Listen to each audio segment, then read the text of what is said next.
اعوذ باللہ من الشیطان الرجیم، بسم اللہ الرحمن الرحیم۔ السلام علیکم ورحمۃ اللہ وبرکاتہ۔ پیارے بھائیو، آج میں انشاءاللہ تعالی مریض کی عیادت پر کیا اجر و ثواب ملتا ہے اس کے اوپر گفتگو کروں گا۔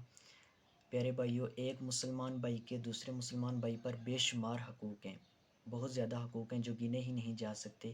ان میں سے چند ایک حقوق جو ہیں وہ جس طرح آپ سنن ابن ماجہ کی حدیث نمبر 1434 نمبر حدیث میں آتا ہے کہ نبی پاک صلی اللہ علیہ وسلم نے 6 حقوق بیان فرمائے، جن میں نمبر 1، جب مسلمان بھائی آپس میں ملیں تو وہ سلام کریں، یعنی جب تم اپنے مسلمان بھائی سے ملو تو سلام کہو۔ اسی طرح دوسری روایت میں آتا ہے سلام کا جواب دینا بھی حق ہے۔ اسی طرح جب وہ دعوت کرے تو اس کی دعوت کو قبول کرنا۔ جب کوئی مسلمان بھائی کسی کو چھینک آئے تو اسے دعا کرنا، اور وہ دعا کیا ہے، جسے چھینک آتی ہے وہ الحمدللہ کہے گا، اور جو ہم جو شخص پاس کھڑا ہوگا، جو چھینک سنے گا اس کی، وہ کہے گا یرحمک اللہ۔ اسی طرح جب وہ بیمار ہو تو اس کی عیادت کے لیے جانا، جب وہ فوت ہو جائے تو اس کے جنازے کے ساتھ جانا، اپنے مسلمان بھائی کے لیے وہی کچھ پسند کرنا جو انسان اپنے لیے پسند کرتا ہے۔ اسی طرح اور بھی بے شمار حقوق ہیں، جس طرح کسی مسلمان بھائی کو اذیت نہ پہنچانا، کسی مسلمان بھائی نے جو ہمارے پاس امانت رکھی ہے اس میں خیانت نہ کرنا، اپنے مسلمان بھائی کے عیبوں کو چھپانا، اپنے مسلمان بھائی کی مشکل وقت میں مدد کرنا جائز اور نیک کاموں پہ۔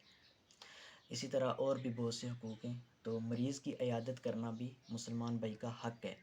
اور پیارے بھائیو، یہ نبی صلی اللہ علیہ وسلم کی اعلیٰ ترین سنتوں میں سے ایک سنت ہے کسی مریض کی عیادت کرنا، جیسا کہ سنن ابن ماجہ کی حدیث نمبر 1436 نمبر حدیث میں آتا ہے کہ حضرت جابر بن عبداللہ رضی اللہ تعالیٰ عنہ روایت کرتے ہیں، وہ کہتے ہیں کہ رسول اللہ صلی اللہ تعالیٰ علیہ وسلم اور حضرت ابوبکر صدیق رضی اللہ تعالیٰ عنہ میری عیادت کے لیے پیدل تشریف لائے، جبکہ میں اس وقت بنو سلمہ کے محلے میں رہتا تھا۔ یعنی حضرت جابر بن عبداللہ رضی اللہ تعالیٰ عنہ بیمار تھے نا، تو نبی پاک صلی اللہ علیہ وسلم حضرت ابوبکر صدیق رضی اللہ تعالیٰ عنہ پیدل تشریف لائے حضرت جابر بن عبداللہ رضی اللہ تعالیٰ کی عیادت کرنے کے لیے۔ تو پیدل چلنا بھی سنت ہے، اگر آپ پیدل جا سکتے ہو تو پیدل جاؤ کسی مریض کی عیادت کے لیے۔ تو اسی طرح یہ نبی پاک صلی اللہ علیہ وسلم کی اعلیٰ ترین سنتوں میں سے سنت ہے۔ اور اس پر اجر و ثواب کتنا ملتا ہے؟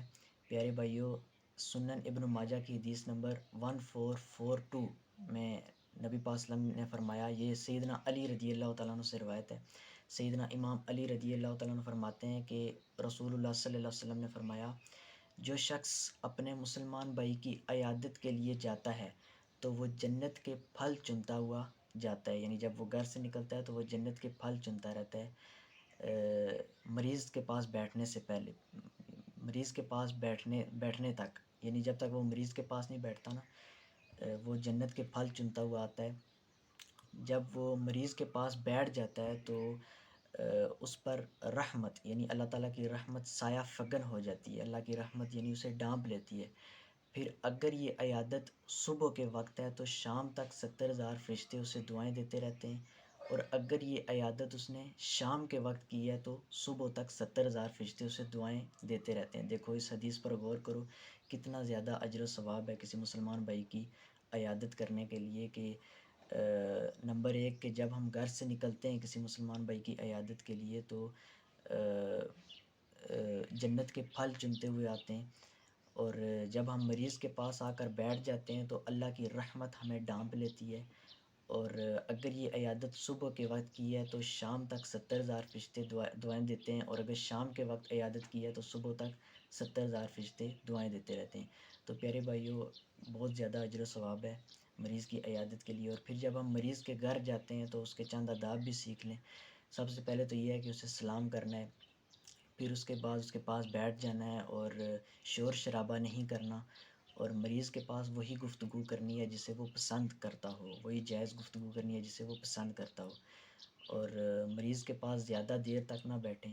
ہاں یہ ہے کہ اگر وہ آپ سے بہت زیادہ محبت رکھتا ہے اور وہ چاہتا ہے کہ آپ اس کے پاس اور دیر بیٹھو، کیونکہ اس کی فیلنگ سے پتہ لگ جاتا ہے نا کہ وہ کیا چاہتا ہے، تو اگر اس کی خواہش ہے کہ آپ اور دیر اس کے پاس بیٹھو، گپ شپ لگاؤ، تو پھر آپ بیٹھ سکتے ہو، ورنہ آپ تھوڑی دیر بیٹھ کے اسے حوصلہ وغیرہ دے کے پھر آپ نکل آؤ.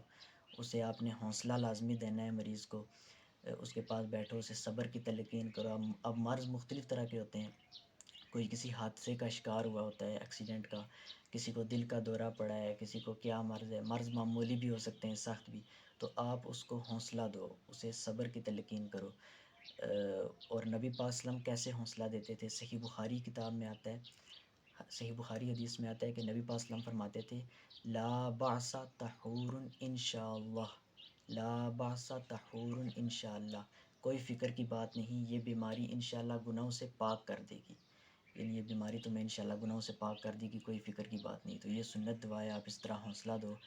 اور واقعی یہ نبی پاک صلی اللہ علیہ وسلم کی کئی احادیث سے ثابت ہے کہ بیماری گناہوں کے لیے کفارہ بنتی ہے. جیسا کہ صحیح بخاری کتاب میں ہی آتا ہے کہ نبی پاک صلی اللہ علیہ وسلم نے فرمایا، حضرت ابو سعید خدری رضی اللہ تعالیٰ عنہ اور حضرت ابو ہریرہ رضی اللہ تعالیٰ عنہ سے مروی ہے کہ نبی پاک صلی اللہ علیہ وسلم نے فرمایا کہ جب بھی کسی مسلمان کو کوئی پریشانی، تکلیف، رنج و ملال، کوئی پریشانی، تکلیف، رنج و ملال، بیماری اور کوئی غم پہنچتا ہے، یہاں تک کہ اگر اسے کانٹا بھی چبھ جاتا ہے تو یہ اس کے گناہوں کے لیے کفارہ بن جاتا ہے. یعنی اس سے اس کے گناہ معاف ہو جاتے ہیں. تو آپ اس کو صبر کی تلقین کرو، اس کے پاس زیادہ دیر تک نہ بیٹھو، شور شرابہ نہ کرو.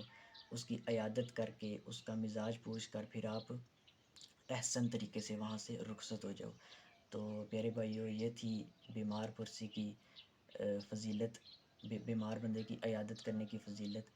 تو ملتے ہیں انشاءاللہ نیکسٹ ویڈیو میں. تب تک کے لیے اپنا خیال رکھیے گا. اللہ حافظ.